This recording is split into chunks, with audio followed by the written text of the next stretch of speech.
Tabor, we have a three-part mission.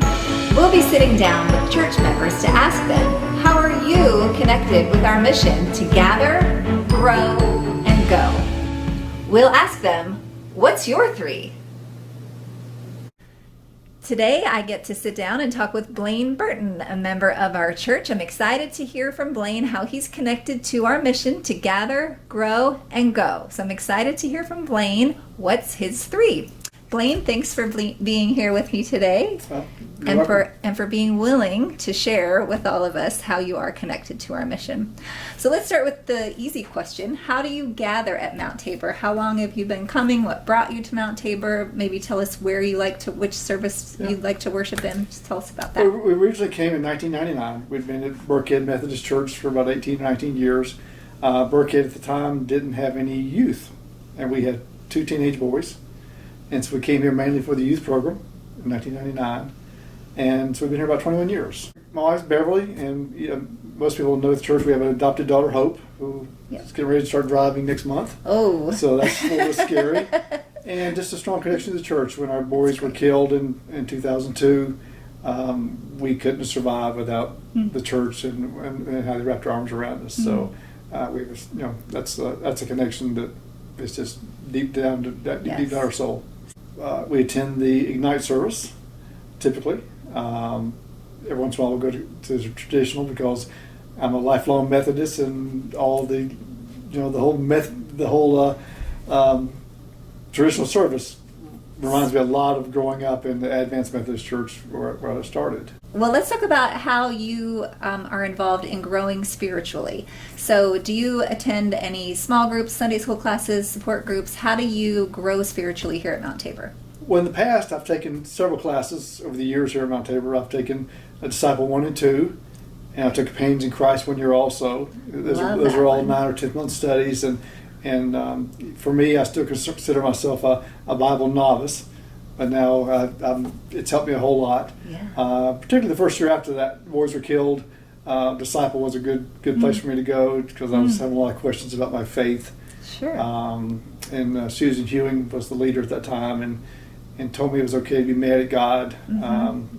Told me I didn't have to pray if I didn't want to. I had a lot of things to work out that first year. And that small group helped me.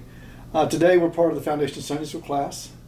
I think Beverly and I are the oldest people in the class, but we have a teenage daughter, so that brings us in common with the rest of the class. I got you. So your Foundations class is kind of organized around folks with the children the same age. Yes, they're mostly all late preteens or teenagers. Yeah. And so we've tried to stay where our kids are, connected to our kids, and our class is very close.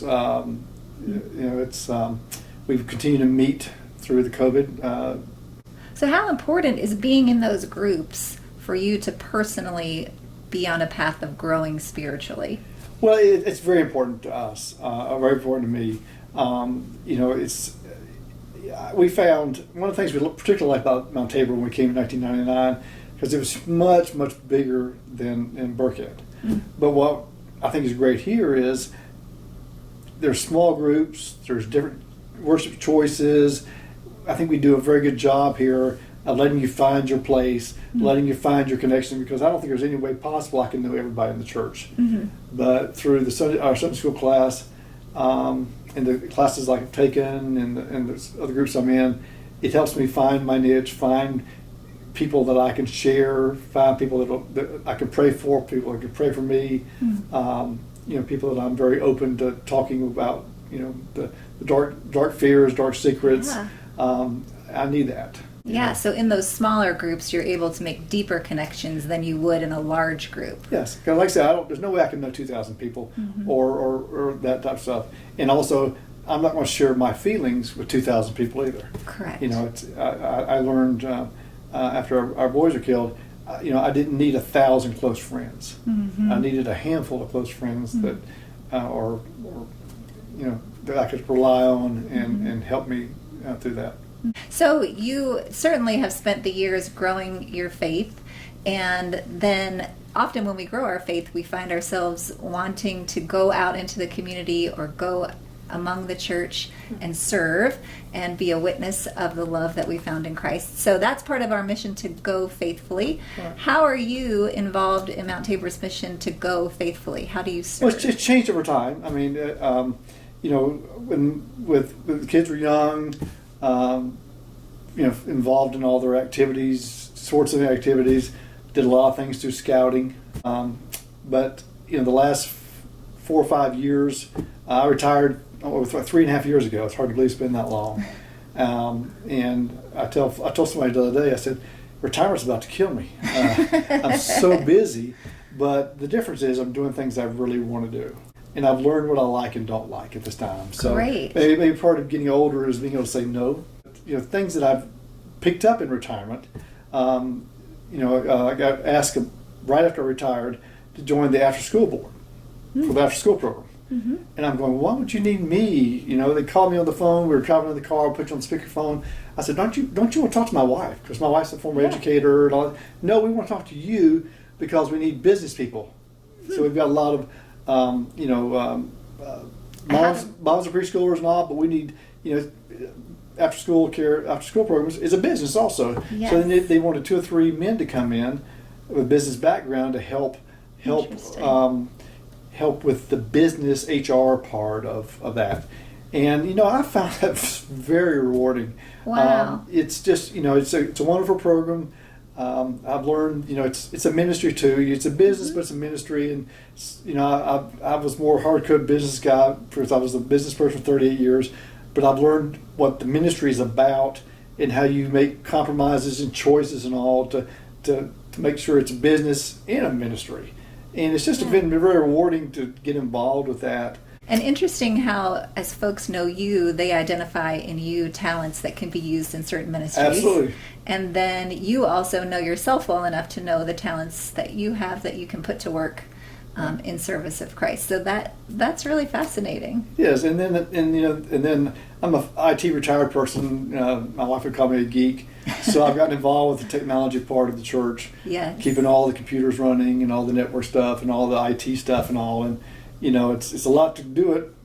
It's a lot to do, but I enjoy doing that. And who would have guessed that keeping us all digitally connected would be so important, especially during this time of COVID? Absolutely. I mean, and we started the streaming program about a year ago before COVID.